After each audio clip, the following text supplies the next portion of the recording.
Pre, anong ginagawa mo dyan, pre? Parang busy-busy ka.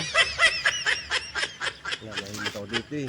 Hindi, may tatanong lang ako. Sabi na eh. May pakay ka na naman na hindi Natatandaan mo maganda pa ba nung mga elementary pa tayo? Yung pinaniniwalaan ng mga scientist? Ano ba yun?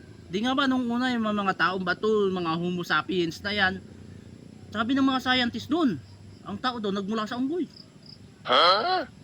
Oo, na ano ka na, sa sibika at saka kultura. Oo. Tapos ayon sa mga scientist, ang unggoy, ang tao ay pinapakita doon na simula doon sa parang unggoy na naging tao.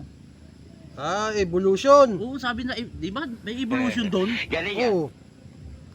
O bakit? Anong problema mo doon? Mayroon. Ano? Gawa ng, bakit yung mga unggoy ngayon hindi pa nagiging bata? Yung maliliit na unggoy hindi nagiging bata. Oo. Yung mga gorilla hindi nagiging tao. Paano sasabihin nagmula sa unggoy ang tao? Bola lang yan. Basta nga ano. Hindi ang alam ko yung ano 90% ng genes ng mga unggoy ay ano. Nasa tao? DNA ng unggoy at saka tao 90%. 19%. Oo. Paano nangyari yun? Ang tao ay nagmula sa unggoy? Teka, baka dati ka unggoy. Hindi. Wala. Tapos ayun naman doon sa, di ba tayo may mga Biblia?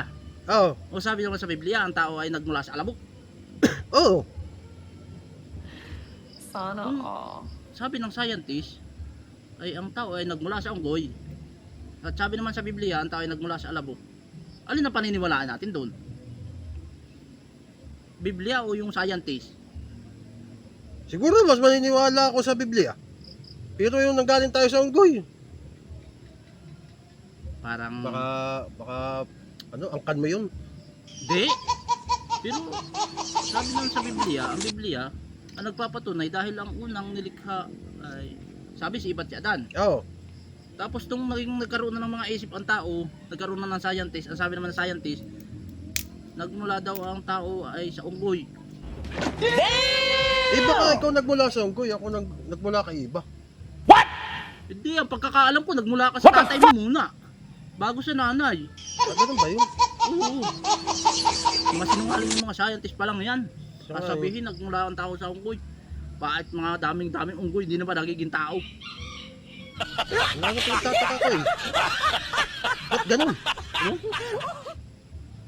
Hindi ko rin nga maintindihan.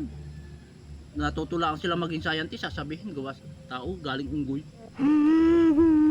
Hindi nga, baka ikaw ang galing sa unggoy. Hindi, galing din ako sa nanay ko. Ah, ganun ba yun? Eh, wag mo lang kaisipin yun. Tatay mo nga bago nanay. Oo nga, ang isipin mo yan, kung paano tayo makakalis na dito. At gabi na, Malamot na. malamok na. Tara na.